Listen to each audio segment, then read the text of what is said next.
Eksakto, en punto. Alas 6:02. Humahataw, humahagupit, lumalatay na komentaryo sa himpapawid. 2x2. Walang takot sa paghimay sa masalimuot na isyu ng bayan. 2x2. Humahataw na mga balita at impormasyon. 2x2. Ating damhin, ating lasapin ang hagupit na 2x2.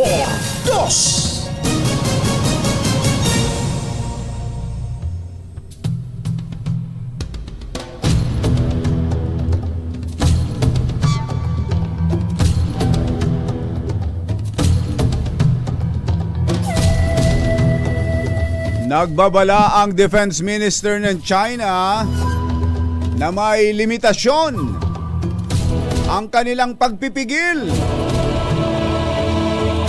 Aba, parang banta ito, ano?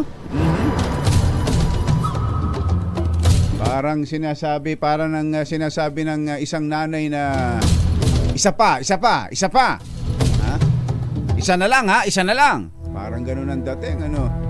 Sa kanyang talumpati sa Shangri-La Dialogue Conference sa Singapore kahapon, tinukoy ni Chinese Defense Minister Dong Jun ang patuloy na pagpapalakas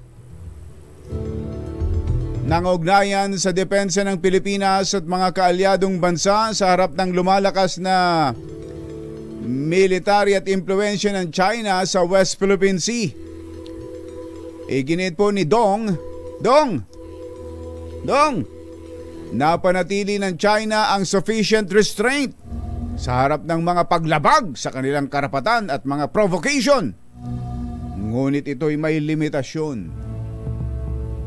Sa talumpati naman ni Pangulong Bongbong Marcos sa nasabing event, pinanindigan nito ang pagdepensa sa bawat pulgada ng teritoryo ng Pilipinas sa West Philippine Sea, kasabay ang pagsusulong sa kahalagahan ng dialogue at diplomasya sa pagresolba ng mga hindi pagkakasundo sa pinagagawang lugar.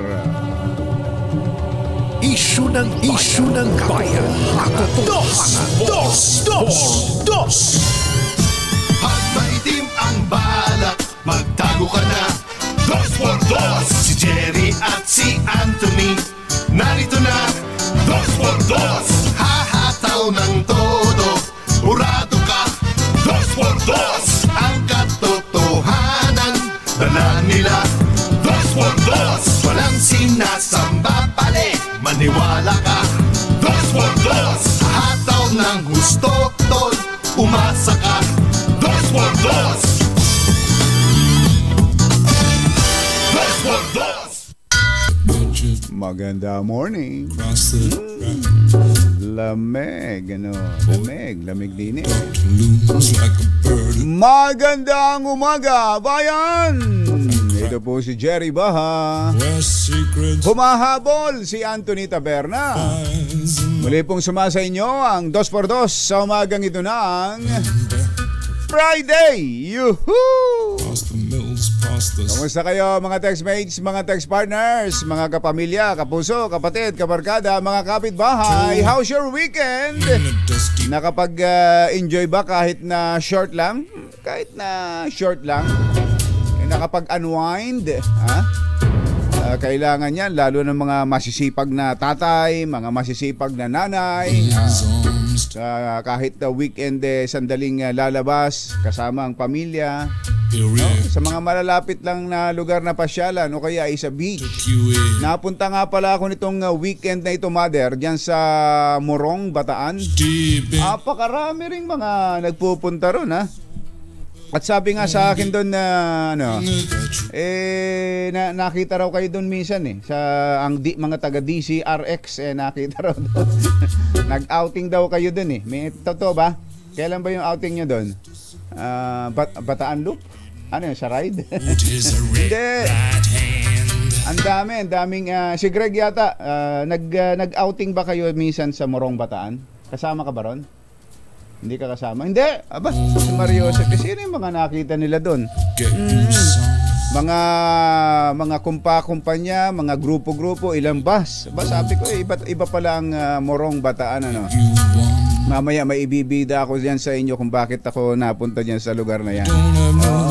Kaya sa mga taga Morong Bataan, ay naku, ang bilis na nagkakaroon sila ng magandang kita, nagkakaroon ng magandang hanap buhay dahil doon sa kanilang dalampasigan. Ayan, diyan sa kanilang baybaying dagat. Nataon pa na ang ganda ng panahon nitong nakaraang weekend, ano. Kahit po tayo itagulan na, ang sabi ho ay kulang pa rin ang tubig natin sa mga dam. We need more rains. Kaya mamaya kukuha ho tayo ng update mula sa Pag-asa at yung minomonitor nila nitong nakaraan, nasaan na kaya? Natakot kaya dyan sa West Philippine Sea? Andun kasi yun dyan sa lugar na yan ng West Philippine Sea. Natakot kaya sa tensyon? Pati ang bagyo ay nagitla sa pag-iiringan dyan sa South China Sea o sa West Philippine Sea. Tingnan nyo naman. Ang laman ho ng mga pahayagan natin bukod dun sa ating pangbungad. Ayan puro may kinalaman pa rin dyan sa West Philippine Sea. Ang banner story po ng Manila Times, Chinese ships circling PCG vessel in Skoda. Inikot-ikutan daw ho ng mga barko ng China ang Philippine Coast Guard vessel dyan sa Skoda Shoal. Ayan yan ay sa Manila Times. Sa Philippine Star, ganun din. China warns of limits to its restraint in South China Sea. Yan yung pambungad natin kanina. Nagbababala po ang China na may limitasyon daw ang kanilang pagiging pasensyoso. Isa na lang. Parang gano'n Parang nagbabanta na sila at sabi daw sila ay malapit na silang mapikon. At baka daw sila ay makagawa na ng iba. Ayan. Yan ang banner story ng Philippine Star. Ang pinakamalaking balita naman ng Manila Bulletin, ito. Marcos, I don't work for Beijing or Washington. Ayan. Wala raw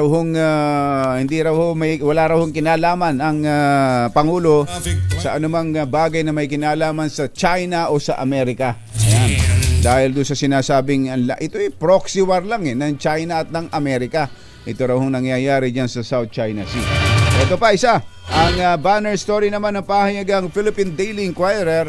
Ayan China Coast Guard seizes Philippine supplies for Ayungin Shoal. Aba, totoo ba ito, Mother? Totoo ba ito? OMG! China Coast Guard seizes Philippine supplies for Ayungin? Totoo ba ito? Aba, may nangyari bang ganun talaga?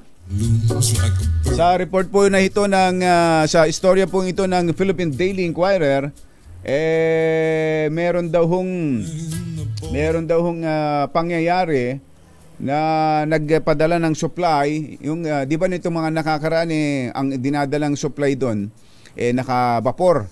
Oo.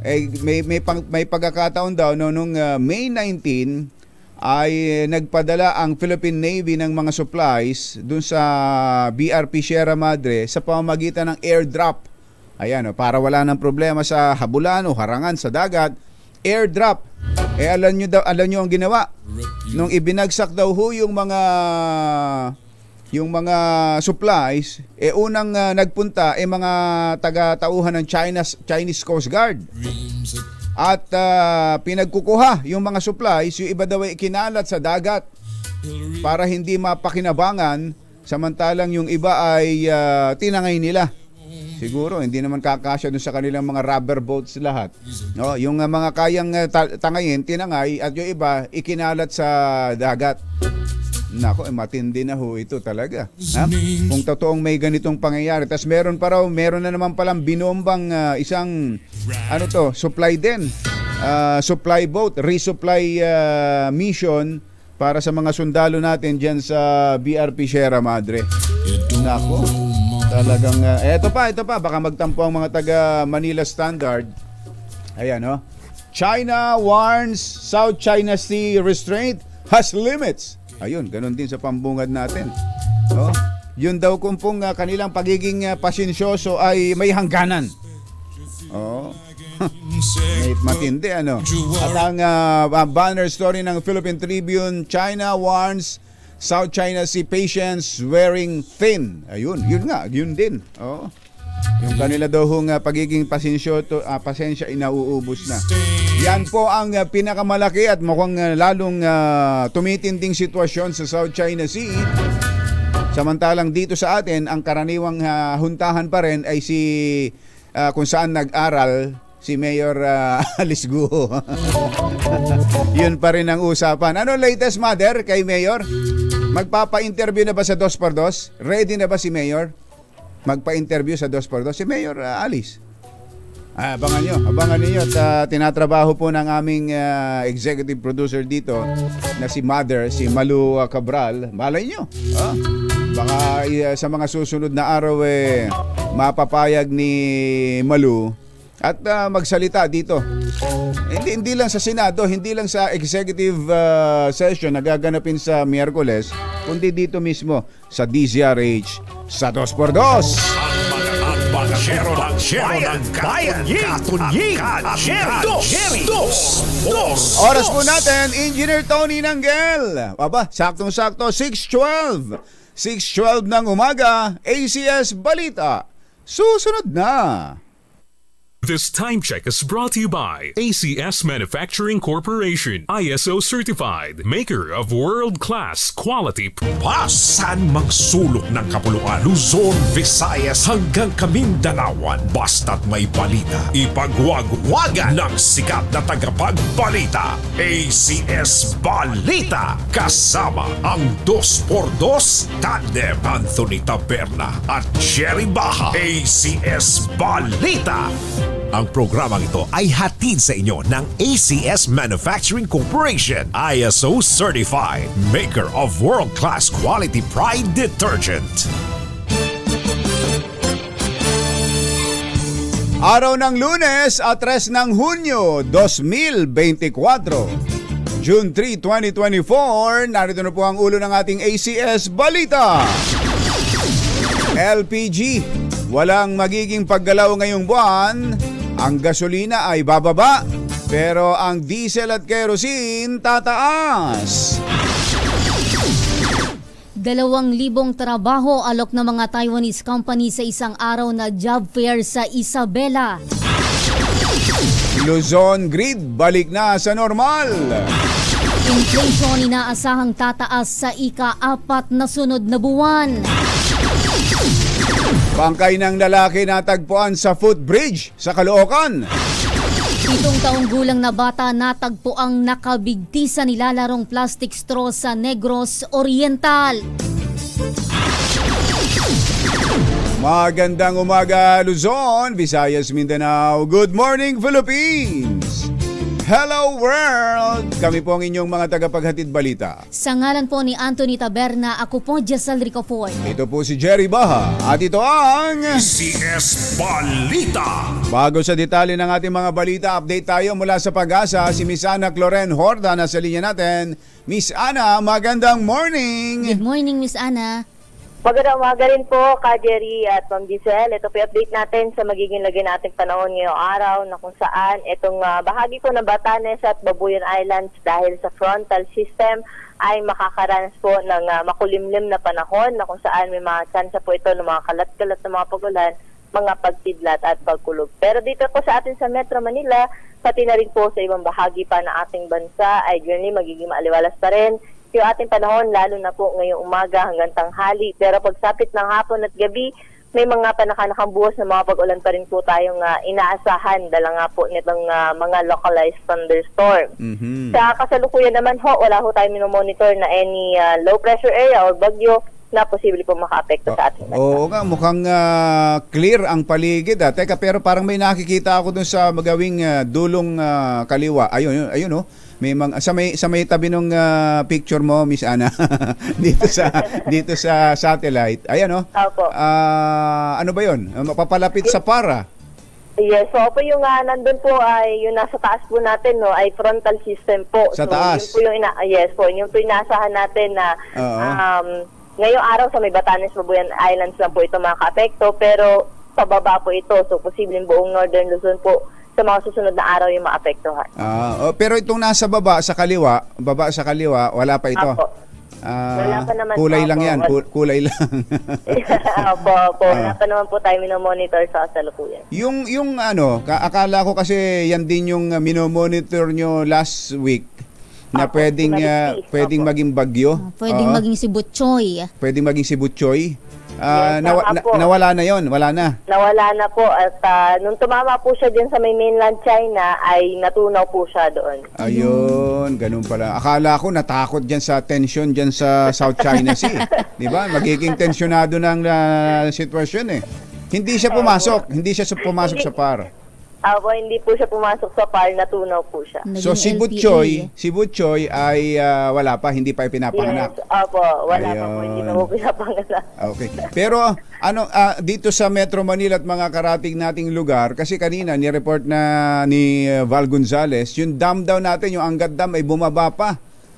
Tagulan na tayo pero bumababa pa rin ang level ng tubig sa Angat, Miss Ana. Yes, tama po ka, Jerry. Kasi ngayon po ay, kumbaga, wala po tayong prevailing na habagat po, no? So, yung mga pag-ulan po natin, mga isolated cases lamang, tsaka mga panandilian lang po. So, hindi po siya significant para tumaas po yung tubig o yung level po ng tubig sa ating mga dams. Pero once po ulit na mag-prevail itong habagat po natin or may system po na maka-apekto, na posible po ma-apekto yung Metro Manila or pati na rin po yung karatig na mga lugar, yung Bulacan area, ay posible po maragdagan yung ating mga katubigan sa dam. Pero Miss Ana, maski yung nakalabas na bagyong Agon, wala ring naging epekto sa Angat Dam, ano ho? Yes, wala akong masyadong naging epekto po ito sa may Angat Dam. So, ine-expect natin itong mga susunod na araw, itong next coming days ay magiging mainit ulit. Yes po, dito po sa Metro Manila. Pero posible po mataas yung chance ng thunderstorm sa hapon at gabi. Northern Luzon, Jerry, hanggang dito sa may eastern section ng Central Luzon or Aurora area, pati na rin po sa may Quezon, posible po makaranas sa mga pag-ulan ngayong week po na ito. Okay. Miss Ana, salamat! Thank you, Miss Ana. Po, magandang umaga. Ana Cloren Horda ng Pag-asa. ACS Balita. Alas 6:21 ang ating oras. Magbabalik pa rin ang ACS Balita. Polio bukas. Batay sa pagtaya ng Department of Energy, maaaring magkaroon ng rollback mula 90 centavos hanggang 1.10 ang kada litro ng gasolina. Aba, habang tataas naman ng mula 40 centimos hanggang 80 centimos ang kada litro ng diesel at ang kerosene o gas. Samantala, wala namang inaasahang paggalaw sa presyo ng LPG ngayong buwan. May alok naman na mahigit 2,000 trabaho ang Taiwan. Ayon kay MECO Chairperson o Chairman Silvestre Bello III, may isang araw na job fair sa Isabela sa June 7. 12 Taiwanese Employer Recruitment Agency at mga university ang lilipad pailigan. Ito'y para ho magsagawa ng screening at interview sa mga aplikante doon. Kabilang sa mga alok na trabaho, yung iba't ibang posisyon sa mga factory. Ayan, marami tayong kababayan sa Taiwan nagtatrabaho sa mga factory. Meron din daw hong caregivers. At syempre meron ding mga scholarship slot para sa mga mag-aaral. Meron din daw bang manager o presidente ng kumpanya na kailangan? Parang wala sa wala sa listahan. Parang malay natin. Pero saan gagawin yung job fair? Sa may Iligan City, sa may Isabela, June 7. Isabela, para malapit na sa Taiwan. Para malapit diba, na sa Taiwan, tama. Yung tilaok ng manok sa Isabela, naririnig na doon eh. Sa dulong, sa baba. Doon sa may Kaohsiung sa China. Naririnig na yun eh. Doon na kaya sila didiretso? Bukang. Balik na sa normal ang Luzon Grid matapos itong ilagay sa red alert noong weekend na nagresulta ng rotational power interruption na nakaapekto sa halos 2 milyong customers ng Meralco. Kabilang sa mga naapektuhan ng 2 oras na brownout ang Metro Manila, Rizal, Batangas, Bulacan, Cavite, Laguna, Pampanga at maging ang lalawigan ng Quezon. Tinataya naman ho na bumilis pa ang inflation rate sa bansa sa ika-4 na magkakasunod na buwan. Ayon sa ekonomista mula Moody's Analytics na si Sara Tan, maaaring tumaas sa 3.7% ang inflation noong Mayo dahil sa mahal na kuryente. Sa forecast na kuryente pa rin, talaga. Laging problema. Oo. Hindi humuhupa.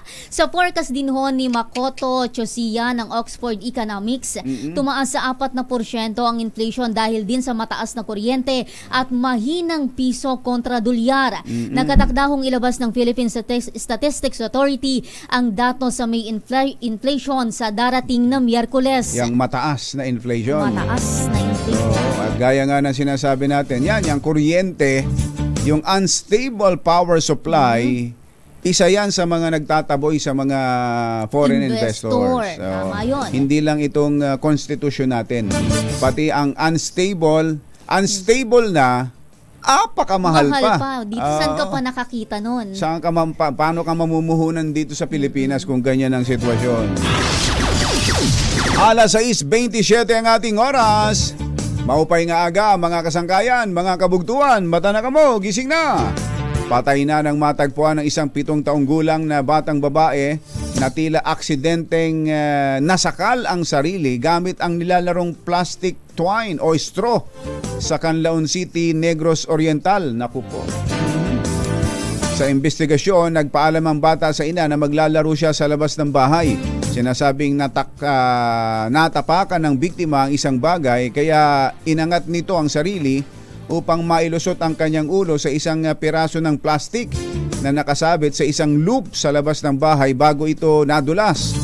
Bagamat itinuturing ang insidente na ito'y aksidente, patuloy namang iniimbestigahan ng pulisya ang pangyayari. Ano yun, parang trap? Parang trap na natapakan ng biktima. May mga bata kasi na Jerry na yung mga straw pinagdudugtong-dugtong nila. Baka naging ganun yung kaso dito sa bata. Pinagdugtong-dugtong yung straw. Tas ewan ko lang, baka nga nagmukhang trap. Napaka freak accident naman ito. At paano nangyari? Oo, mukhang kailangan talaga itong imbestigahan pa ng husto ng pulisya. Samantala, sinisilip po ng Caloocan Police kung may foul play sa pagkamatay ng isang lalaki na natagpuan sa isang footbridge sa Caloocan. Ayon kay Police Colonel Ruben Lacuesta, Chief of Police ho ng Caloocan, natagpuan ang bangkay ni alias Pogi, 50 taong gulang, sa gilid ng footbridge ng southbound lane ng EDSA Balintawak kahapon. Sinabi ni Colonel Lacuesta na 2 lalaki ang nakakita sa biktima na nakabigtin ng cable wire sa metal brace ng footbridge. Nagkasuot ho yung lalaki ng t-shirt, asul na short at tsinelas. Susunod! Mayora. Susunod! Tito Boy! 2 araw kasi lumipa. Matindi pala ang vape. Ayun. Totoo ba ito? Total ikaw sumusulat ng mga health news. Totoo ba ito? Na ang vape daw ay mas mapanganib talaga sa sigarilyo? Sabi ng DOH. Na hindi katulad ng mga paniwala ng marami noon na safe alternative. Alternative ang vape sa sigarilyo. Oo. Kaya maraming dating naninigarilyo ang naglipat na sa vape. Ayaw nga nilang maniwala na may una nang namatay na kabataan sa pagbe-vape dito sa Pilipinas. Yan. At iba pang mga nagbabagang balita sa pagpapatuloy ng ACS Balita. Alas 6:30 ang ating oras. ACS Balita. Ang programang ito ay hatid sa iyo ng ACS Manufacturing Corporation, ISO Certified, maker ng world-class quality Pride detergent. Hi! Maganda morning! Ano ba araw today, mga kumbatsero? Sabay-sabay tayo. Today is Laundry Day, Pride Day. Yuhuu! At pag Laundry Day, all you need is Pride washing machine detergent. May triple stain away formula kaya tanggal ang makapit, madikit, malupit na dumit man siya kaya easy ang labada. Kaya pala mula noon hanggang ngayon, all you need is pride. All you need is pride. ACS. Kasama ang 2x2 tandem Anthony Taberna at Jerry Baha. ACS Balita. Ay, si Ka Jerry Labasan tsaka si Ka Beth Labasan ay nakatutok at narinig nila yung balita mo kanina at Mayora. Ilagan pala yun. Ayun, Ilagan City sa May Isabela. Ang Iligan kasi nasa Mindanao. Nasa gawing Mindanao. Oo, from north. Pasensya na po. From north. Yung kaya sa Isabela, malapit, kaya binanggit natin na kaya sa Isabela, malapit-lapit na sa Taiwan. Inilayo mo pala. Malayo na sa Taiwan. Sa mga taga-Iligan, hindi po dyan. Sa mga taga-Iligan City, sa May Isabela ho pala. Saan ba ang Iligan? Sa Lanao. Yes. Ay hindi po dyan ang gaganaping job fair. Job fair. 12 Taiwanese company ang magpupunta ho riyan. Nasa mahigit 2,000 na trabaho yung alok ho para sa mga manggagawang Pilipino. Ayan. Manager ang kailangan nila? Hindi manager. mga trabaho sa factory, merong caregiver. Ayan. Doon naman sa mga estudyante, may mga scholarship. Ayan. Okay, so Ilagan City sa Isabela. Ayan Medyo, nasan daw ba kasi yung salamin mo, Mayora? Sabi na nga ba, yun yung problema ko. Naiwanan. Sabi sa'yo, magsasalamin ka Alas 6:37 ang ating oras. Tuloy ang ACS Balita. Iginit ni Pangulong Bongbong Marcos na hindi siya nagtatrabaho para sa mga makapangyarihang bansa gaya ng Amerika at China. Pinayuhan ng Pangulo ang 2 dambuhalang bansa na ayusin ang kanilang tunggalian para mapanatili ang kapayapaan at katatagan sa rehiyon. Sinabi pa ng Pangulo na mahalaga ang papel ng US at China sa rehiyon kaya dapat tugunan ang di pagkakaunawaan sa responsableng pamamaraan. Inakusahan naman ng China Coast Guard ang mga tauhan ng isang Filipino vessel na nanutok daw ng baril sa Ayungin Shoal. Ayon sa Chinese state broadcaster na CCTV, may nakitang CCG na 2 armadong personnel sa kayho ng isang barko ng Pilipinas noong 1 buwan. Matatandaan sa panayam naman ng DZRH sa advance team ng atin ito coalition, isinumbong ng mga mangingisda na may bitbit na baril ang mga Chinese sa Scarborough Shoal kapag sila ho ay sumasampa sa kanilang bangka sa lugar. Sa ibang balita, nagbabala ang Department of Health na mas mapanganib sa kalusugan ang paggamit ng vape kumpara sa sigarilyo. Sa katunayan, sinabi ng DOH na may 2 pang kaso ng vape-associated injury bukod sa unang kaso ng vape-related death na unang kinumpirma ng DOH. Paliwanag ni Health Spokesperson Assistant Secretary Albert Domingo, ito ay dahil mahirap ma-detect kung gaano karami ang nicotine na pumapasok sa katawan ng gumagamit ng vape na maaring magresulta ng sakit na acute na myocardial infarction at stroke.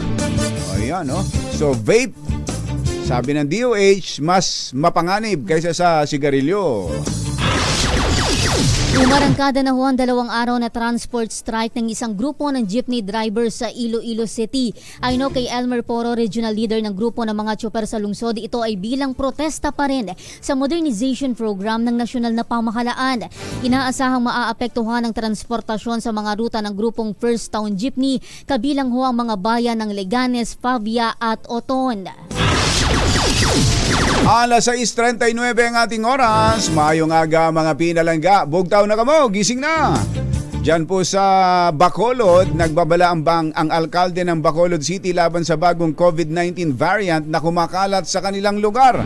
Nako po, paano na yung mga inasal natin diyan? Yan pa naman ang dinadayo natin diyan pag pupunta tayo ng Bacolod. Lalo na yung chicken ass. Nakatikim ka na ba ng... Totoo ba yun?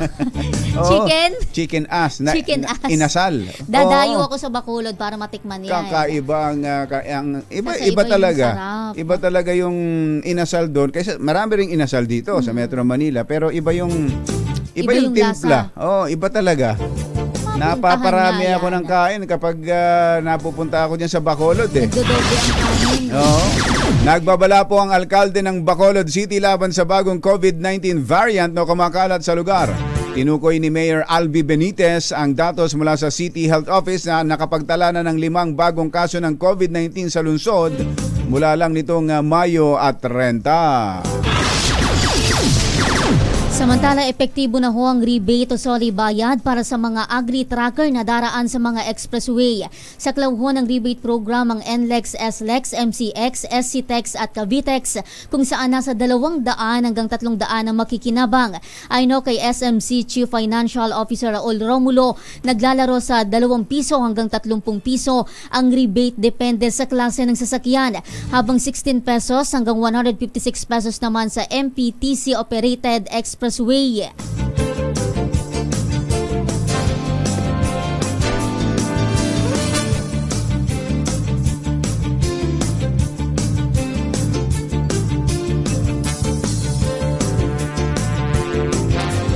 Samantala, ipinagutos ni Secretary Francisco Chu Laurel Jr. ang pansamantalang ban sa importasyon ng baka at meat products mula sa United Kingdom. Opa, sa inyo, Mayora, bawal. Bawal kumain ng bawal mag-angkat muna ng karne ng baka at buhay na baka. Mula sa UK. Sa Memorandum number 20 ni Secretary Laurel, nakasaad na bunsod dito ng kaso ng bovine spongiform encephalopathy. Ang hirap no. Pinahirapan mo pa ako dito, Mother. Ito pala yung mad cow disease. Mad cow. Si Mother talagang mahilig tong pahirapan tayo rin eh. Mad cow disease sa Scotland pala yun. Saklaw ng ban ng mga produktong mula sa karne ng baka, pati ang animal proteins at similya. Papayagan namang makapasok ang shipment na kasalukuyang nasa biyahe na, naikarga o naipasok na sa mga daungan basta masigurong kinatay o ginawa ang mga ito bago ang April 10. Ayon kay Secretary Laurel, ang mad cow disease ay maaaring magdulot ng nakamamatay na nerve damage sa mga baka. Maaari rin anyang humina ang livestock industry ng Pilipinas at makompromiso ang kaligtasan ng pagkain kung makakapasok ito sa bansa. Nagatid sa kabuuan ng ating ACS Balita. Kami po ang inyong mga naging tagapaghatid balita. Ako po, Giselle Ricafort. At ito po si Jerry Baha. At ito ang ACS Balita. Kasama ang 2x2 Tandem Anthony Taberna at Jerry Baha. ACS Balita. Balitang makatotohanan. Balitang maaasahan. ACS Balita. Ang programang ito ay hatid sa inyo ng ACS Manufacturing Corporation, ISO Certified, maker ng world-class quality Pride Detergent. Bayan ng Bayan, Katunying at Jerry Dos.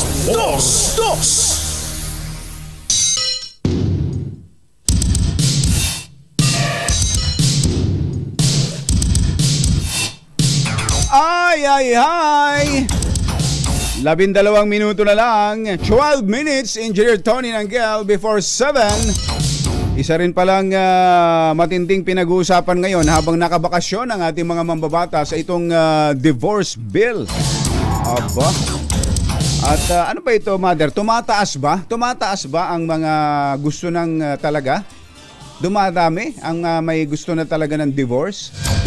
At totoo bang dyan sa Senado, doon sa mga kababaihang sa mga senadora natin, mas marami sa kanila ay pabor sa divorce? Meron ho kasing isinagawang parang informal survey si Senator Jinggoy Estrada. Kung titingnan mas marami doon sa mga lady senators natin ang pabor sa divorce. At dito po sa latest survey ng SWS, nasa 50%. 50% daw po ng mga Pilipino ang sumusuporta na ngayon sa divorce na kumpara sa mga nakaraang panahon mas mababa.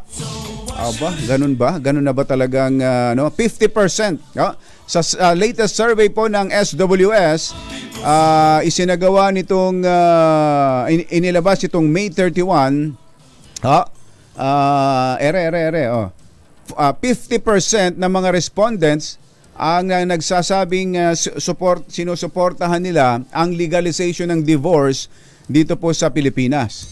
50%. Ibig sabihin, 50% din ang kontra. So magiging ganun, ano? Kung 50% ang pabor, ibig sabihin, para makumpleto yung 100%, 50% din ang kontra. So tabla lang. Hindi ho ganun, mga magulang at mga mahal na taga-subaybay. 50% ang nagsabing they agree, payag kami na magkaroon na ng divorce dito sa Pilipinas. Ang 31% ang ayaw. 31% po ang ayaw at merong natitirang 19% na it said 17% were undecided. Ayun, tama ba? 17%. Ayun.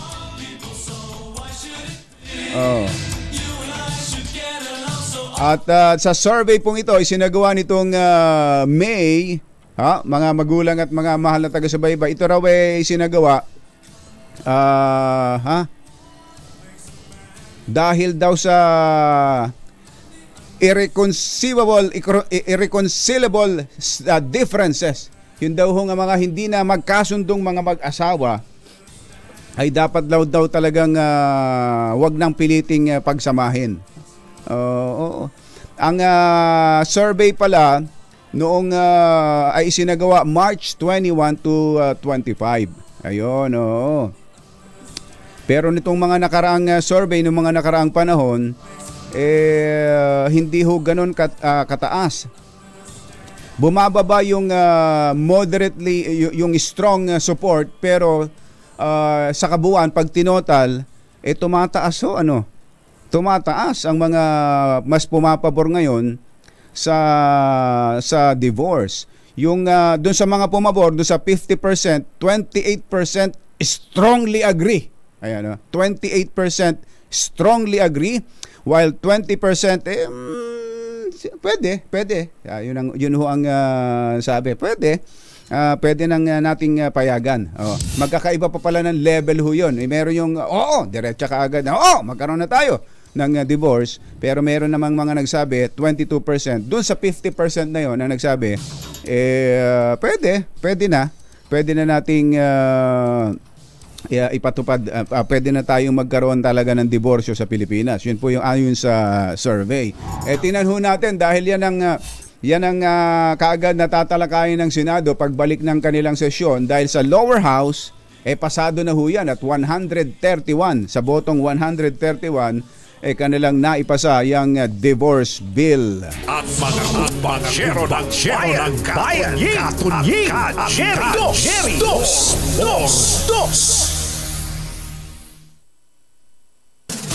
Bagyero ng bayan, Katunying, Jerry Dos. Let's Marvin Gaye and get it on. Hoy, Kuyang Els Bartholomew, magandang morning. Kayo ba'y inabot din ng rotating brownout nitong mga nakakaraang araw? Dahil sa pagnipis ng supply natin. Pero ngayon daw okay na. Ayan okay na raw ngayon at sana hindi na bumalik yung pagkakaroon natin ng manipis na supply. Kailangan talaga natin ng mga dagdag na mga power plants. Mr. John Tang, magandang morning. At sa ating mga staff dyan sa Intercon Laboratory, ayan, na laging nakatutok 24 oras. At syempre ulitin ko lang yung mga taga Morong Bataan, ayan, na napuntahan ko nitong weekend. Meron kasing isang event na nadaluhan ko. Ano lang naman ako, spectator, tagapanood lang. Grupo ho ng mga nasa online. Antindi pala ng online business o mga nasa online selling ngayon, yung mga regional distributors, mga provincial distributors, city distributors at mga resellers ng iba't ibang products na ibinebenta po online. At ang sila'y nagkasama-sama kahit na sila'y magkakakompetensya. Iba't ibang brand ang kanilang ibinebenta. Nagkasama-sama po sa isang event diyan na inorganize ni Ralph Lim tsaka ni Michael Almasan nung yung grupong Hikari. Ayan, Biruin mo, nagkakasama-sama palang gano'n ang mga online sellers kahit na sila'y pwede natin sabihin magkakakompetensya sa kanilang trabaho. Pero nakita ko doon kung paano sila magsama-sama at magkaroon ng kasiyahan ng magkakasama at walang sikuhan, walang balyahan. Na kahit na sila ay medyo andun pa rin sa magkakakompetensya sa kanilang larangan, ano. Sana ganoon, ano, healthy competition. Ayan, magkakasama sila kahit na sila ay nagpapaligsahan kapag nasa kanilang trabaho ay nagpapaligsahan, pagalingan sa pagbebenta ng kanilang mga produkto. Ayan. At ang daming mga nabibigyan ng kabuhayan itong online business na ito. Ayan, kahit na magkakaibang brand, magkakaiba ng grupo, nagkakasama-sama. Kaya congratulations sa Hikari, sa kila Ralph at kay Mike.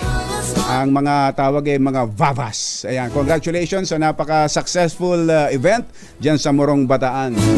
Pero wag kayo, doon sa mga nasa online dyan, yung mga ibang, wag kayong magbebenta ng bata. Nako, yan ang sinasabi natin. Yung mga, may mga sindikato ngayon, o meron mga nagbebenta-benta ngayon, pati bata, sa online. Ginagamit ang iba't ibang platform. Yung iba siguro dala na lang ng kahirapan, tulad ng isa may nahuli, di ba? Ibebenta ang kanyang anak, dahil alam na meron namang mga couples, may mga mag-asawa diyan na hindi magkaanak. Ibinebenta magkano? 50 to 90,000 pesos. At hindi lang ho isa yan, ang dami hong mga gumagawa niyan. Kaya kung kayo ho'y nakaka-encounter ng ganyan, mga magulang at mga mahal na taga-subaybay, nakikita niyo halimbawa sa Facebook o kaya sa TikTok o sa Instagram o sa ano pa man, na gamit anumang platform online, nagbebenta ng ganyan, isuplong nyo kaagad. Bawal ho yan. Bawal ho yan. Totoong merong mga mag-asawa na naghahanap, yung mga hindi magkaanak, pero may proseso po dyan. At yan din ang dapat na aksyonan ng ating pamahalaan. Mapasimple ang proseso sa pag-a-adapt. Yan kasi ang nagiging problema natin. Kaya nagkakaroon ng ganyang mga kalokohan. Kaya may mga sindikato o may mga magulang na natutuksong ibenta ang kanilang sariling anak. Dahil nga din at merong bumibili, merong nahuhulog dyan sa illegal na gawain na yan. Dahil nga sa hirap po ng proseso sa pag-a-adapt. Kaya ang DSWD, ayan, ang national government natin, dapat talaga pasimplihin ang proseso.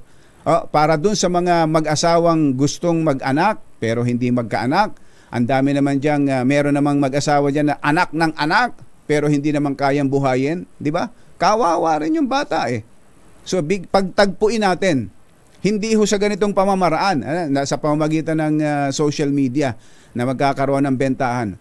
Gawa natin ng mas madaling proseso. DSWD, sila ba talaga ang dito? Sila lang ba, Mother?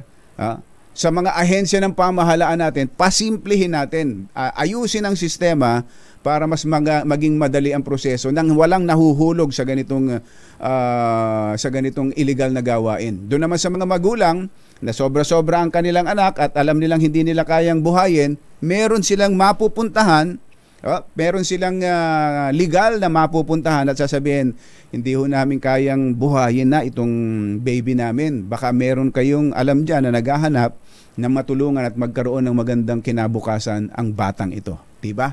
Maayos na sistema, hindi ho sa ganyang pamamaraang bentahan.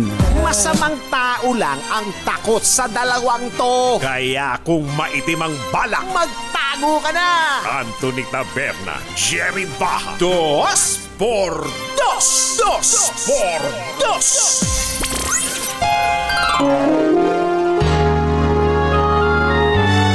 Kauna-unahan sa Pilipinas. NBC Manila Broadcasting Company. DZRH, member kapisanan ng mga broadcaster ng Pilipinas. Member KBP, oras Kapopoy! 2 minuto na makalipas ang 7 ng umaga. Balitang bagong-bago, balitang dapat alam mo, balitang magdadagdag ng talino dahil bagong impormasyon, makibalita, unang-una sa DZRH. Pangunahing balita kasama ang 2x2 tandem ni na Anthony Tab. Araw ng Lunes, 3 ng Hunyo 2024. Narito na po ang ulo ng ating mga pangunahing balita. Harassment ng China Coast Guard sa West Philippine Sea nagpapatuloy. Talumpati ni Pangulong Marcos sa Singapore tungkol sa mga issue sa West Philippine Sea, pinuri ng mga eksperto. Bamban Mayor Alice Guo kinasuhan na ng DILG dahil sa illegal pogo. 50% ng mga Pilipino pabor sa panukalang diborsyo ayon sa isang survey. Misis, pinatay ni Mister tinangkapang sunugin sa Isabela. 3 naman ang patay, 7 ang sugatan sa karambola ng 3 sasakyan sa Quezon. Magandang umaga Luzon, Visayas, Mindanao. Good morning Philippines! Hello world! Kami po ang inyong mga tagapaghatid balita. Sa ngalan po ni Anthony Taberna, ako po Giselle Ricofor. At ito po si Jerry Baha. At ito ang... Pangunahing balita. Alas 7:04 ang ating oras. Sa detalye ng ating mga pangunahing balita. Sinamsam at itinapon umano ng China Coast Guard ang pagkain at iba pang supply para sa tropang Pilipino sa BRP Sierra Madre sa Ayungin Shoal. Sa report ng pahigang Philippine Daily Inquirer, sinabi ng isang ayaw magpakilalang opisyal ng militar na nangyari ang insidente nang magsagawa ang Philippine Navy ng airdrop operation noong Mayo 19. Nag-deploy umano ang China Coast Guard ng 4 na rubber boat, kinuha ang mga supply, tsaka binalibag sa tubig, itinapon sa tubig para ito'y hindi na mapakinabangan. Ilan sa mga Chinese ang nagnakaw din ng supply o inuwi para sa kanilang sarili. Tinangay yung ibang mga supply. Sa pareho ding anyang araw noong Mayo 19, hinaras naman ang 2 barko ng China at 4 na rubber boat ang medical evacuation operation na sasaklolo sana sa mga sundalong may sakit. Noong Mayo 24, ginamitan naman daw ng China Coast Guard ng water cannon ng mga maigis ng Pilipino para maitaboy dyan sa Ayungin Shoal. Malakas naman ang mensahe ni Pangulong Bongbong Marcos sa Defense Summit sa Singapore kaugnay ng mga issue sa West Philippine Sea ngayon. Ayon kay Defense Analyst Renato De Castro, tumbok ni Pangulong Marcos ang pagtataas ng awareness sa mga issue lalo nang talakayin niya ang 7 reality na kinahaharap ng Indo-Pacific region. Sabi pa ni De Castro, nasa pool din ni Pangulong Marcos ang issue sa pagiging magkaribal ng Amerika at China at kung ano ang mga epekto nito sa rehiyon. Sa summit, sinupalpal ni Pangulong Marcos ang isang Chinese Major General na si Xu Wei matapos akusahan ng Pilipinas na sinisira ang regional peace.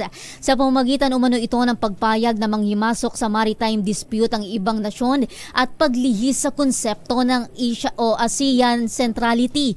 Sabi ng Pangulo, nakabaliktaran ang binanggit ng General dahil sumusunod ang Pilipinas sa prinsipyo ng ASEAN simula nang ito'y likhain.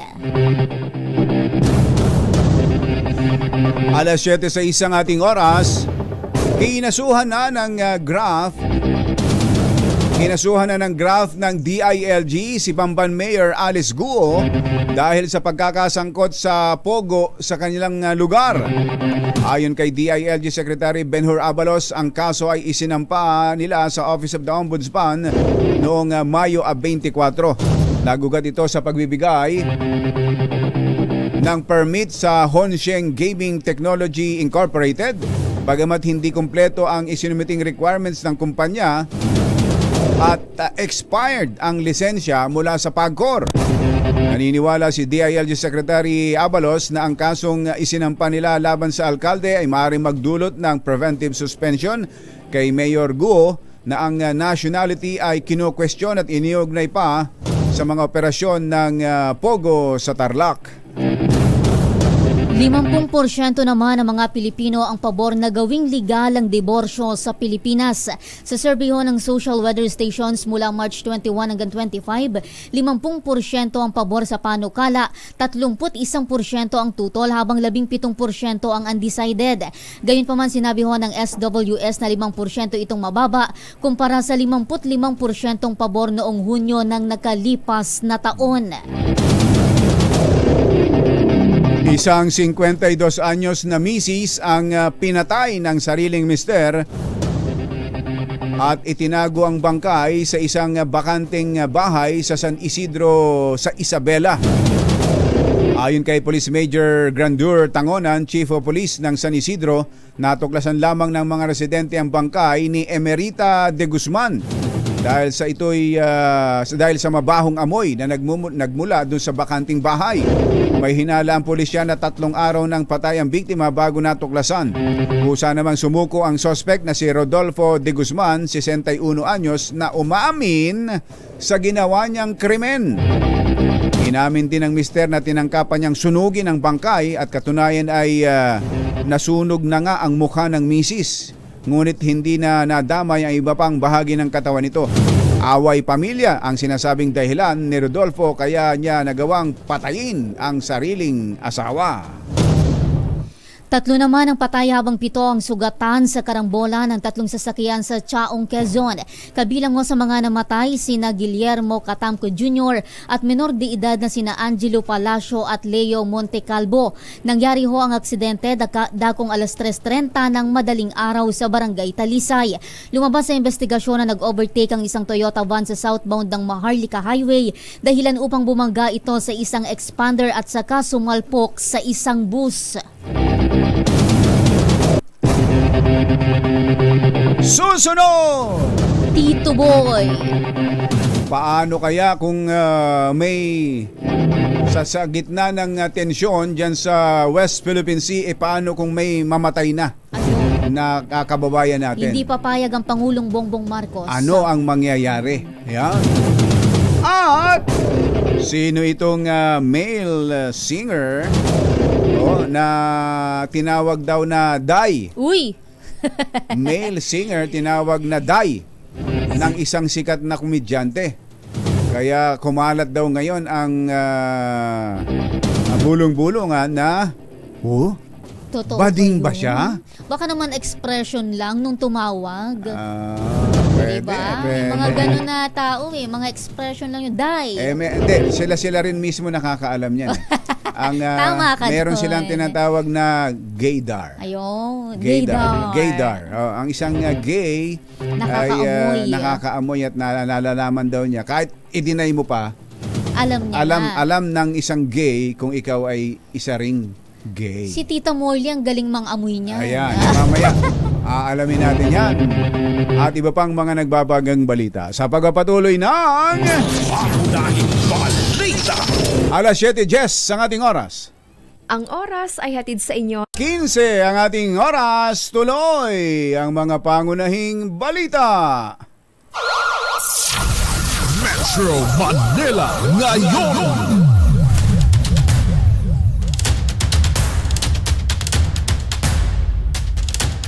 Unahin muna natin ang ating mga RH reporters. No to divorce. Nako. Meron daw karatulang no to divorce ang ipinaskil na sa harap ng Quiapo Church. Ito ang report natin mula kay RH29, Boy Gonzales. Come in, Boy! Jerry, pinakita na ng simbahang Katolika ang kanilang pagkontra sa panukalang pagsasaligal sa diborsyo o divorce bill. Ipinaskil ng pamunuan ng Minor Basilica at National Shrine of Jesus Nazareno o Quiapo Church ang kanilang pagtuto sa panukala sa labas ng debanan na may nakasulat sa malalaking letra na no to divorce. No to divorce. Ganun din ang sinasabi ng Biblia sa chapter 10 verse 9 na ang pinagsama ng Diyos ay huwag papaghiwalayin ng tao. Ayan, nasa Biblia nga yan. Paano yan, Boy? karamihan sa mga nagsusulong ng divorce, Katoliko rin mga Katoliko.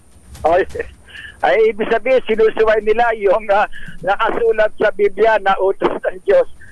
At sinusuway nila yung deklarasyon ng simbahan. Yung deklarasyon mismo ng simbahan, yung posisyon ng simbahan, na ang simbahan ay kontra sa diborsyo. Paano yun? Paano yun? Yan yung problema. Una na yung sinabi ng mga iba't ibang religious group at sectors na ang kasal ay sagrado at ang diborsyo ay anti-family, anti-marriage at anti-children.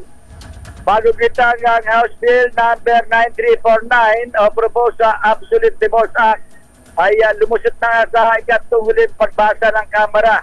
Sa botong 131 na pabor sa 109 na hindi pabor at ano po naman nag-abstain. Sa panukalang planong payagan na ang legal na paghiwalay ng mag-asawa sa ilang mga piling dahilan. Pero boy, may pahayag ba ang simbahan do sa mga talagang supporters ng divorce? Yung meron ba silang gagawin sa mga nagsusulong talaga ng divorce na kontra sa paninindigan ng simbahan? Wala pang inilalabas na statement ang simbahan. Malalaman natin siya pag inilabas ng statement, lalo na yung mga tungkol dyan sa mga kongresista na mga mambabatas sa divorce bill. Yan yung nakapaskil na to divorce bill dito sa mismong labas ng simbahan ng Quiapo. Para sa kauna-una sa Pilipinas DZRH, dito si Boy Gonzales, tuloy-tuloy sa pagbabalita, tuloy-tuloy sa serbisyo. Sama-sama tayo, Pilipino. Metro Manila ngayon. Thank you, boy. Samantala, 2 witness sa pagkamatay ng isang lalaki sa Caloocan lumutang. RH23 Edwin Duque. Kami ni Edwin.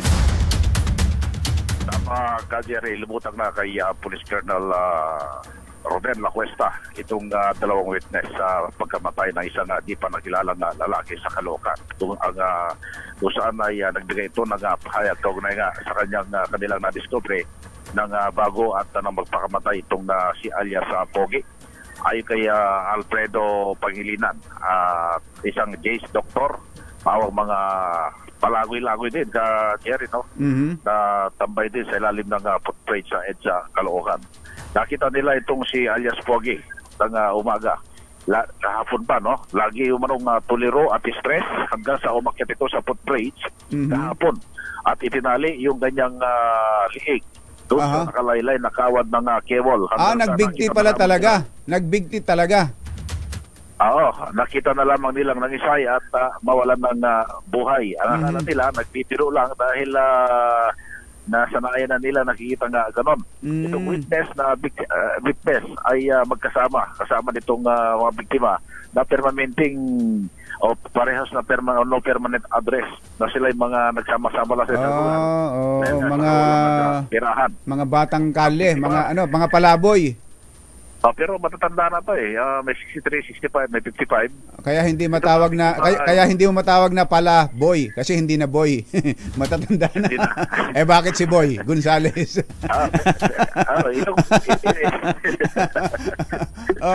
So ginamit niya kawad ng kuryente. Cable wire. Cable sa kable, yung cable. Yung mga kasi yung mga cable bisan yung maninipis. Laylay diyan sa mga footbridge. Sa footbridge, ayun. Yun ang ginamit niya.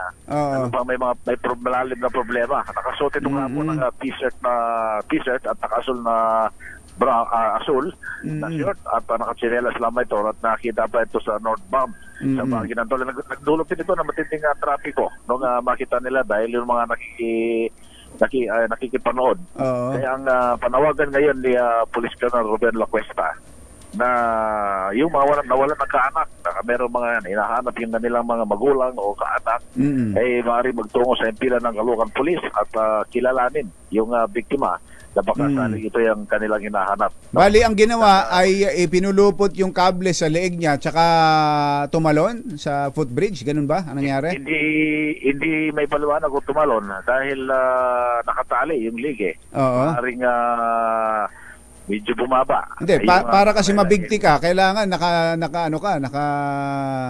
nakabitin, di ba? Posibleng gano'n ang senaryo. Kasi nakita nila nakatali. Ibig sabihin, nagpikti. Hanggang tuluyan nila makitang walang buhay na nakalagay pa rin yung kawat ng cable wire. So, yun yung final report ng Caloocan Police ngayon. Dahil ang akala nila kapwa, nakita nila may tinapong patay. Pero nang lumutang hindi pala. Doon mismo. Ito, luminaw na. At nagpakamatay. Nagpakamatay. Luminaw na yung investigasyon. Kaya nakitang patay kahapon ay nagbigti sa kawat ng cable ayon dito sa dalawang witness na lumutang sa Caloocan Police. Yating report mula pa rin dito sa Caloocan. Ako pa rin sa RS23. Edwin Duque, tuloy-tuloy sa pagpabalita, tuloy-tuloy sa serbisyo. Sama-sama tayo, Pilipino. Metro Manila ngayon. Thank you, Edwin. Napag-uusapan ng mga kable, mga wire. Eto, meron na raw gagawin ang Metro Manila Council kaugnay ng mga spaghetti wires na yan na ginamit pang pambigti nung isang nagpakamatay. RH52 Edniel Parosa. Kami Edniel. Sa Jerry, problemado ang mga residente ng Addition Hill sa Mandaluyong City sa paulit-ulit ng problema ng spaghetti wire sa kanilang barangay. Mula kasi sa kahabaan ng Martinez Street hanggang sa papasok sa may correctional. Samot-sari pa rin ang mga kabling sala sa labat kung hindi man patid na at nakalaylay na lamang sa mga kalsada at mga eskinita. Kwento sa DZRH News ng tindero sa palengking si Genesis, pumuputok na ang kawad ng kuryente sa ibabaw lamang ng kanyang pwesto. Lalo na ngayon pumasok na ang tag-ulan. Pakinggan natin siya. Ibang lugar, nasa ilalim na ng lupa, pinapadaan yung mga lahat yung mga wire. Pero kinakwento mo, pag umuulan, nag-spark yan eh. Tapos pag may naputol dyan, nagkaka-traffic. Ayon kay San Juan City Mayor at Metro Manila Council President Francis Zamora, imumukahi niya kay MMDA Chairman Attorney Don Artes ang talakayin ng spaghetti wires sa susunod na pulong ng MMC.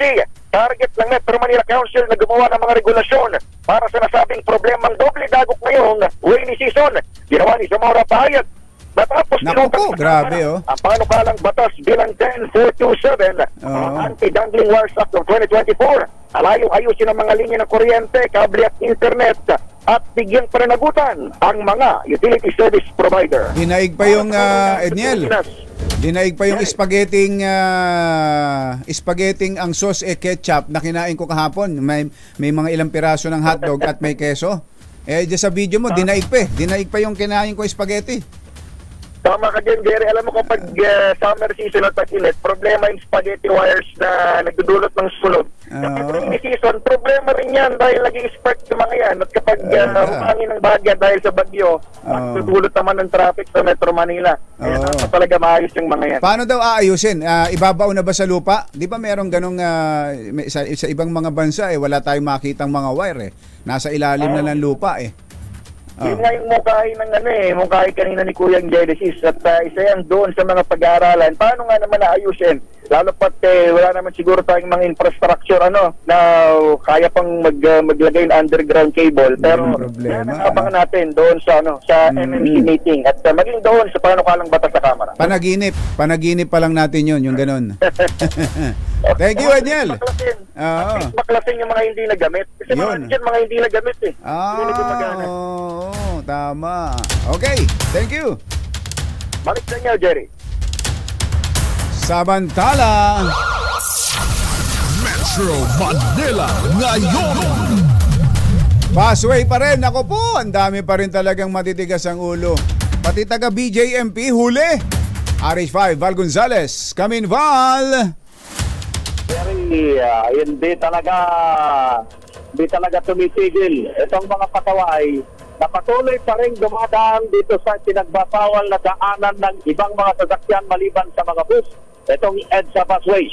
Kami nandito ngayon sa Santolan Station at apat na, wala kaninang alas 6:30 na operasyon ng BOTR Special Action for Traffic. Itong BOTR side na nagsasagawa ng operasyon. Mula 6:30, apat na yung nahuli.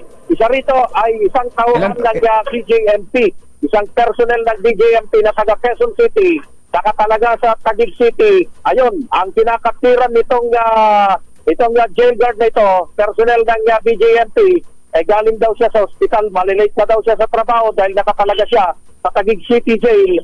Abay, dito na siya dumaan. Naharang siya dito sa bahaging ito ng EDSA busway. At bukod doon sa jail guard ng BJMP, Bureau of Jail Management. Nakamotor din yun. Nakamotor din yung, puro nakamotor. Puro nakamotor ito. Isa pang gwardiya rin. Isang gwardiya ng isang top 10 na kumpanya dito sa ating bansa. Naka-uniforme pa ng kanyang kumpanya ang nahuli rin ng mga tauhan ng SAIC dito sa Santolan Station. Teka, Val. Ano bang ba't ba ganyan ang uniforme ng mga nanguhuli? Ano bang uniforme yan? Kakatakot din Coast Guard. Coast Guard. Taga Philippine Coast Guard itong mga taga Coast Guard pala yan. Dahil under sila ng Department of Transportation, yun yung kanilang mother agency, kaya sila yung tumutulong. Wala muna sila sa tubig, sa lupa muna sila. Correct. Dito muna sila sa kalupaan dahil maraming pasaway araw-araw dito sa bahaging ito ng EDSA busway. Kaya itong mga tauhan ng Philippine Coast Guard, yung kabilang dun sa nagmamintina doon sa ayos ng seguridad at kaayusan nitong EDSA busway, katuwang ang mga tauhan ng Metropolitan Manila Development Authority. So bukod doon sa apat, ngayon lang, bago mo ko tawagin na Jerry, merong isang military truck ang dumaan dito. Punong-puno ng mga sundalo. Pwede ba yun? Pwede ba sa busway yun? Hindi sila po pwede, pero walang nagawa yung nag-iisa ng tauhan. Walang nagawa dahil hinaharang niya, biglang humarurot na papalayo. Akala ko dito sa aking harapan kasi merong isang exit dito sa mga nahuhuli rito para hindi na sila tumuloy pa. Pag nahulit, natikitan dito, ay lumalabas dito sa isang exit dito na walang concrete barrier. Akala ko'y doon lulusot pero dumire-diretso. Hindi na napigilan. Kamot ulo na lang yung nag-iisa ng tauhan ng MMDA dahil yung mga tauhan ng DOTR SAIC ay nagpunta na dito sa susunod na istasyon dito sa bahagi ng Ortigas. Naplakahan ba? Naplakahan?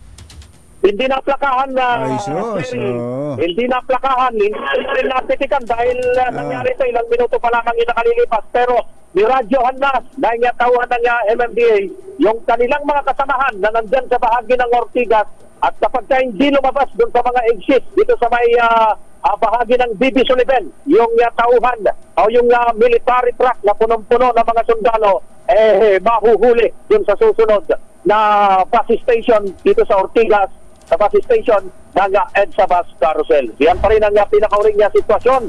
Wala rito sa EDSA Busway sa bahagi ng southbound Santolan Station. Para sa kauna-unahan sa Pilipinas, DJRH, ako naman Val Gonzales, tuloy-tuloy sa pagbabalita, tuloy-tuloy sa serbisyo.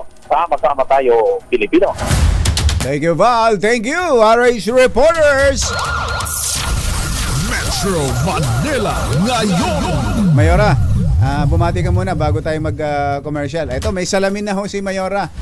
Si Mayora Giselle. Ayan. Parang wala naman akong babatiin. Yung mga nakikinig lang sa atin at nanonood sa YouTube at syempre ho sa Facebook live streaming. Hinahanap na nila si Katunying. Katunying, magparamdam ka. Galawin mo ang baso. Anytime daw darating na. Ayun. Baka nasa Bamban. Baka nasa Bamban Tarlac lang. Hinahanap si Mayora Guo. At habang wala si Katunying, eto ho muna si Mayora Giselle. Konting tiyaga lang po, ang kasama natin dito. Ayan. At ayan, nagsuot na ng salamin para hindi na nalalabuan ang mata kung ano-anong nababasa. Ayan. Magpapatuloy pa rin po ang ating mga pangunahing balita. 7:31 ng ating oras. This time check is brought to you by ACS Manufacturing Corporation, ISO certified, maker of world. Tuloy ang mga pangunahing balita. Itinuturing ni Pangulong Bongbong Marcos na act of war kapag may Pilipinong nasawi sa West Philippine Sea. Babala ng Pangulo sa China, huwag lalagpas sa red line sa gitna ng mataas na tensyon sa West Philippine Sea. Sa Defense Summit sa Singapore, sinabi ng Pangulo na ituturing na act of war ng Pilipinas sa oras na may mamatay na Pilipino sa harassment na ginagawa ng China. Kapag nangyari ito, tutugunan niya ng naaayon ang pamahalaan at ang security ally ng Pilipinas. Muling idiniin ng Pangulo na patuloy niyang ipaglalaban ang soberenya ng bansa hanggang sa pinakahuling square millimeter na nakabatay sa international law at hindi sa imahinasyon lamang. So the lines that we draw in our waters are not derived from just our imagination, but from international law. We have on our side the 1982 UNCLOS and the binding 2016 arbitral award, which affirms what is ours by legal right. In this solid footing and through our clear moral ascendancy, we find the strength to do whatever it takes to protect our sovereign home, to the last square inch, to the last square millimeter. Si Pangulong Bongbong Marcos. Sugatan naman ang 2 sundalo matapos ang panibagong sagupaan ng militar at New People's Army sa bayan ng Balbalan, Kalinga. Kinilala ho ang mga sugatan na sina Corporal Jonard Adatu at Private First Class Jojemar o Regimar Cuyen. Nakabakbakan nilang nasa 10 miyembro ng NPA kilusang larangang gerilya bagas na mula sa barangay Balbalan proper. Iginiit ni dating consultant ni Bamban Mayor Alice Guo na hindi ina ng alkalde ang Chinese national na si Wen Yilin. Ayon kay Nancy Gamo, kasosyo lamang ng tatay ni Guo si Wen Yi, kaya palagi silang magkasama sa abroad, taliwas sa hinala ni Senator Win Gatchalian. Idiniin ni Gamo na kilala niya ang pagkatao ng mayora na isaan niyang matulungin at hindi ito spy ng China. Sinigundahan ng dating consultant ang pahayag ni Mayor Guo na laki lamang siya sa farm.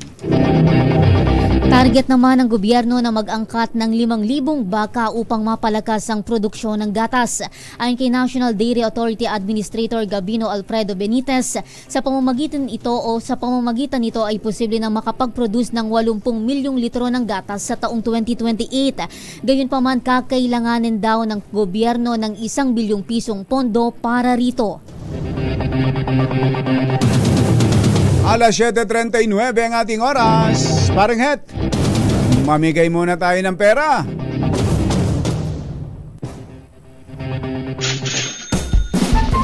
Dahil 85 taon na ang kauna-unahan sa Pilipinas at ang MBC mas gumanda na, mas pinalakas at mas pinalawak pa ang pamimigay ng ating papremyo. Ito ang DZRH Mas Malakas promo, kung saan pag naabutan namin kayong malakasang nakikinig o nanonood sa DZRH ay mananalo ka ng instant 1,000 pesos at may kasama pang grocery bag ng DZRH. So ano pang hinihintay ninyo? Tutok na sa nangunguna kauna-unahang radyo sa buong Pilipinas, DZRH. Una sa Pilipinas, una sa Pilipino.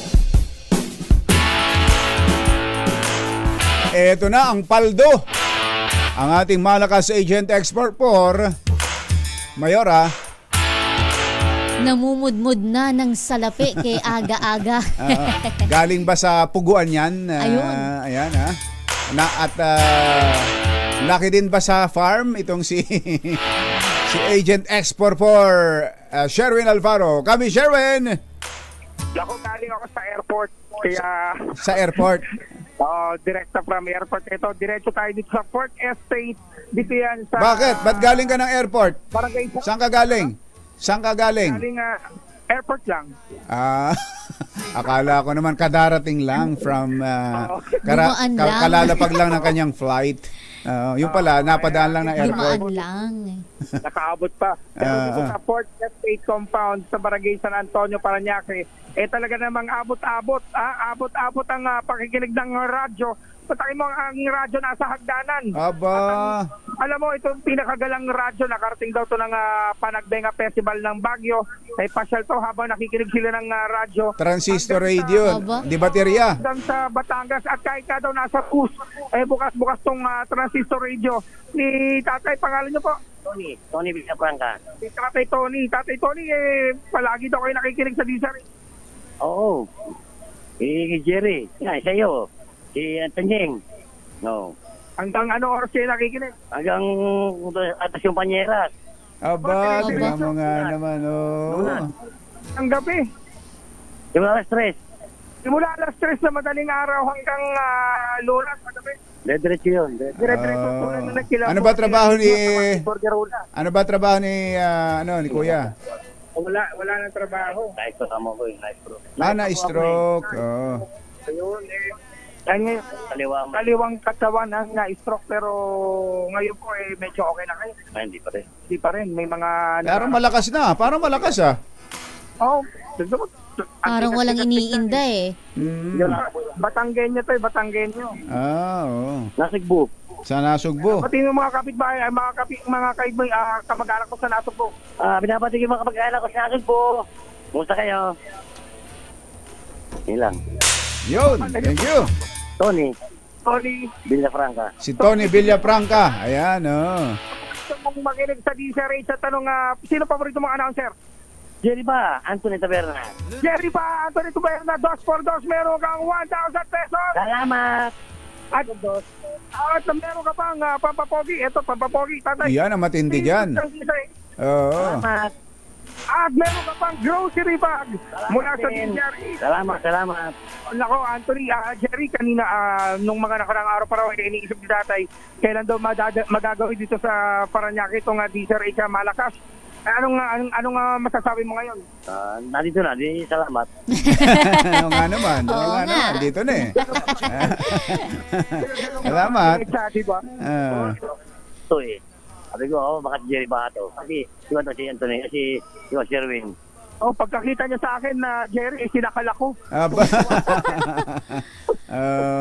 Ayun. Pag namin si Tatay, pero nakakatawa dahil kahit pa paano, nadalaw natin at nabisita at napabigyan ng papremyo ang ating tagapakinig dito sa Port Estate sa Parañaque. Salamat po. Salamat po. Doon sa mga nais manalo ng 1,000 pesos, tumutok lang sa DCRH. Baka kayo na susunod dating winner sa DCRH Mas Malakas promo. RH number 6, Sugarwin Battle Faro, tuloy-tuloy sa pagbabalita, tuloy-tuloy sa serbisyo. Sama-sama tayo, Filipino. Yun! Nadali. Thank you! Susunod! Tito Boy! Ready ka na, Tita Morley. Sino ba yung magaling na singer-actor na yan na pagsususpetsahang Day! Berde rin pala ang dugo. Uy! Ganun ba? Saan kaya laki ang mga berde ang dugo? Yan, di ba pang balita sa pagpatuloy ng Pangunahing balita 7:44. Balita sa DZRH. Pangunahing balita. Pangunahing balita sa showbiz. Magandang dilag. Yeehaw! Yung nabihag. Wala nang hinanay. Eto na. Sino kaya? Sino kaya are? Sino ba itong singer-actor na ito na sikat ito? Giselle. Napapanood ko ba yan? Sigurado ako. Napapanood mo ito. Na mukhang napagsususpetsahang tila berde rin daw ang dugo. Ihatid sa atin ang ating showbiz legend, Morley Alinio. Ang daming marites na ngayon, naghihintay kanina pa. Colonel Moy Pagaduan, magandang morning. At kay Assistant Secretary General ng Department of Justice, Eli Cruz. At ang buong mga miyembro ng STARS, Strong Tigers Alliance of Riders. Ayan. Good morning din ho kay Kuyang Mar Urbano ng DZRH Operation Tulong. Pinababati niya yung kanyang anak na si Jolene Kersam, Urbano Spearman ng Las Vegas, Nevada. Good morning po sa inyo. Happy listening. Uy, kaya pa nung last week binalita natin, Mayora, na yung mga malalaking kita na syudad, natatandaan mo dito sa Metro Manila. Namumuna ang Quezon City, tama ba? Tama. At sumusunod ang Makati. Ayun. Ayan. Dapat naman nagsishare sila. Bumabalik yata sa mga batay sa mga inilalabas nilang balita. Bumabalik daw sa mga nasasakupan nila via mga projects at mga programs. Siyempre dapat doon nila gastusin. Pero may mga lungsod tulad ng Makati na pumupunta sa ibang lugar at nagbibigay ng tulong. Tulad nitong province of Pampanga, meron palang donation na natanggap ang Pampanga mula sa Makati, mula kay Mayor Abby, 1 million pesos na donation. Wow. Ito'y para sa suporta daw sa pagbangon ng probinsya na sinalanta ng bagyong Egay at Falcon noong nakaraang taon pa.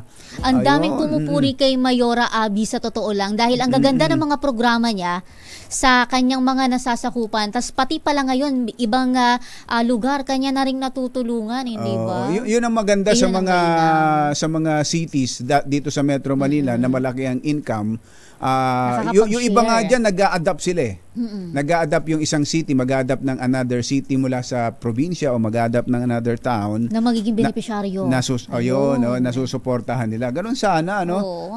Pati sana yung ibang mga cities dito sa Metro Manila na ang laki ng mga nakukolektang buwis ay i-share sa mga nasa lalawigan. Meron na palang 75 local government units na tinamaan ng mga nakaraang kalamidad ang natulungan at nabiyayaan ng Makati. 47.5 million na i-distribute doon sa 75 local governments na dinaanan ng mga nakaraang kalamidad. Pinakahuli nga dyan ay ito, nasa picture, yung lalawigan ng Pampanga. Ayun. Beke naman, Mayor. At iba pang mga mayors dito sa Metro Manila na may malaking kita. Balitaan nyo kami kung kayo'y tumutulong din at nagbibigay ng ganyang mga tulong. Kailangan ho yan. Dito sa Metro Manila, napapansin natin may mga kalsada hindi pa naman masyadong sira ay sisirain para ipagawa. Kakagawa lang, bungkal na naman. May nakitang crack na kahit sa microscope ay hindi mo makita. Kinabukasan. Pero kailangan gawin. Samantalang sa mga probinsya, ang daming mga pagawain pa na hindi napopondohan. Kaya tama itong ginagawa na ito. Sana yung iba pang mga LGUs dito sa Metro Manila na may sobra-sobra sa kanilang ibahagi kita. Sa ibang lokalidad. Pero syempre, unahin nila yung mga constituents niyo kung saan nyo kinukolekta ang inyong pera. At mainam din na maging transparent ka, Jerry, di ba? Malaman ng nasasakupan nila nung nagbigay sa kanila ng kita kung saan napupunta yung binayaran nilang buwis. Ayan, importante yan. Sa Bamban ba, yung bang mga nakolekta ron, na-idedeklara bang malinaw? Mahal si Mayora ng mga taga-Bamban. Makikita mo ka, Jerry, hindi ba? Sa social media, mapabata. Baka naman dahil sa kapatid mo si Mayora, kaya ganyan ka. Pero totoo daw yun. Saan ka ba nag-aral? Nag-aral hirap. Eto na ang ating showbiz legend, Marley Alinio. Magandang morning, Marley! Yeah! Okay na ba telepono mo? Yes, magandang morning. Ayan. May kumontak na sa'yo, Marley? Kinontak ka na ba ni Engineer John Carlos Mercado? Parang wala. Nagpunta uli ako doon sa sa PLDT. Isinend ko sa'yo yung number at inihintay ka para magkausap kayo. Gano'n. Akala ko kukontakin. Ikaw na lang pala, tita, ang inaantay. Kayo ang magkontakan. Anyway, tatawagan ko after this. Sige. Okay. Ayan. Sino ba yan? Nakakaloka si Super Mega Kabaliw, nagtaasan ng kilay ng mga netizens.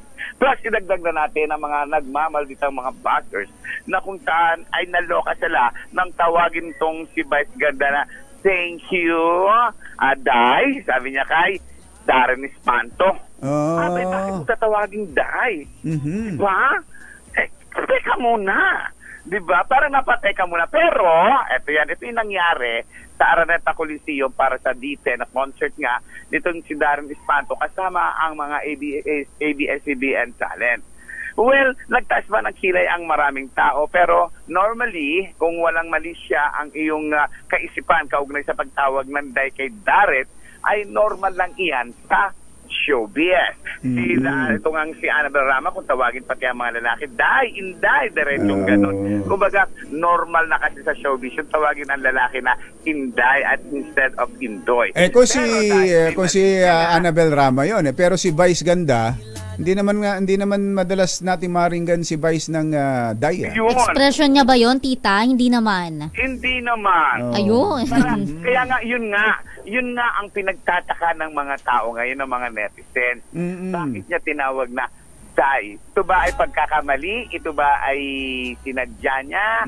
O ito ba ay lambing lang niya? Kasi pwedeng mangyari yung tatlong sinabi kong dakadailanan kung bakit niya tinawag na Day itong si Darren Espanto. Well, abangan natin kung ano pa ang susunod na mangyari rito. Mag-react kaya ang grupo ni Darren Espanto na simula pa lang, di ba, na i-issue na ang gender. Ikaw ba? Ano bang sinasabi sa iyo ng iyong gaydar? Ano amoy, tita? Inamoy-amoy ko.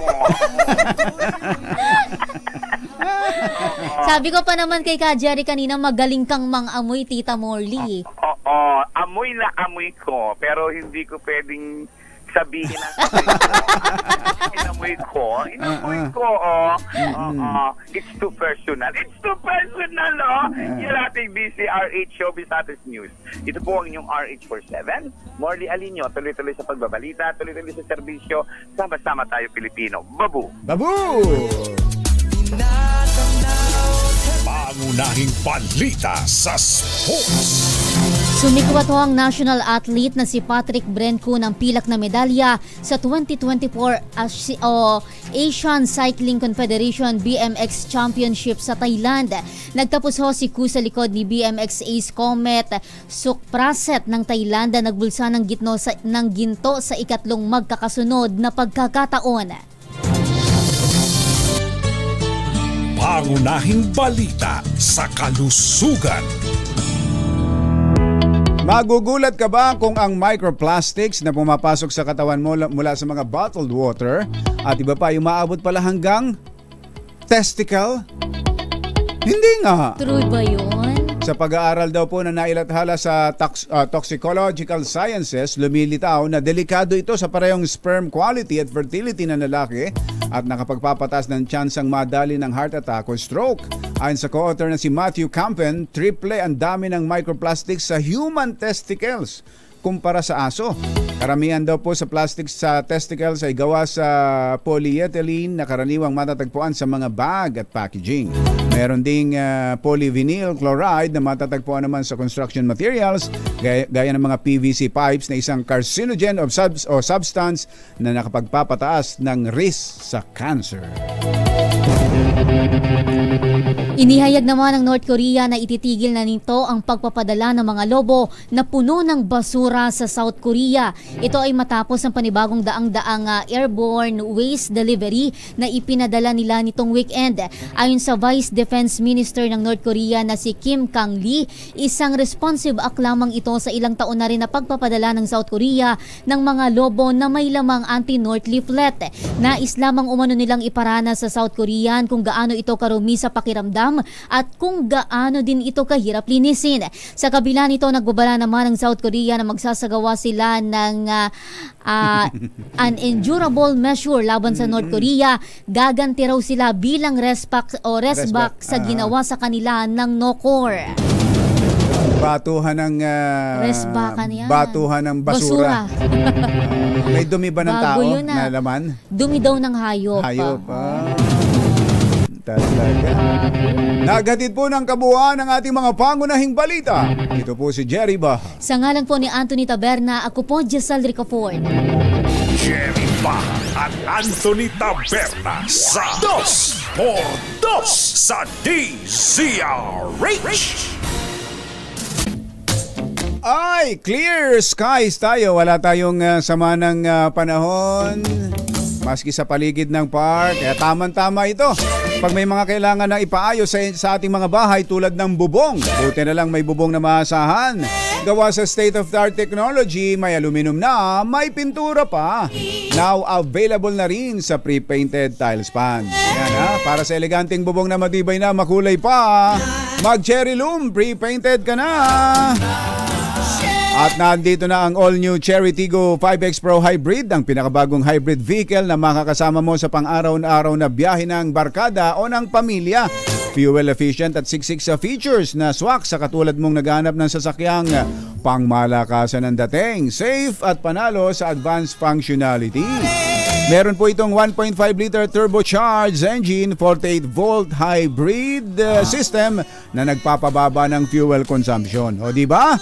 Swabe sa kalsada, tipid sa gasolina. Secured ka dito dahil meron dito ng 6 na airbags, full LED lights at double row daytime running lights, tulong para sa mas ligtas na biyahe. Ano pa hinihintay? I-check na ang kanilang mga Cherry Auto dealership o kaya sa kanilang website www.cherryauto.pa. At nagpapatuloy din po ang PAGCOR Photo Contest 2024 na may temang Harvest Time. Nangungumbida ho si Chairman Al Tenco. Sumali daw ho kayo rito dahil ang daming mapapanalu ng premyo, 100,000 pesos para sa conventional category, 8 yan, at 16 dun sa mobile at drone category, 50,000 pesos. Kahit 16 years old, pwede na hong sumali dito. Pitikan nyo lang ang mga tagpong may temang Harvest Time. Libre ho ito, wala kayong babayaran para makasali ho. Puntahan ninyo ang website ng PAGCOR. Ingat-ingat mga kapamilya, kapuso, kapatid, kabarkada. Bye! Happy weekend! Woo! Damdaming bayan! Susunod na!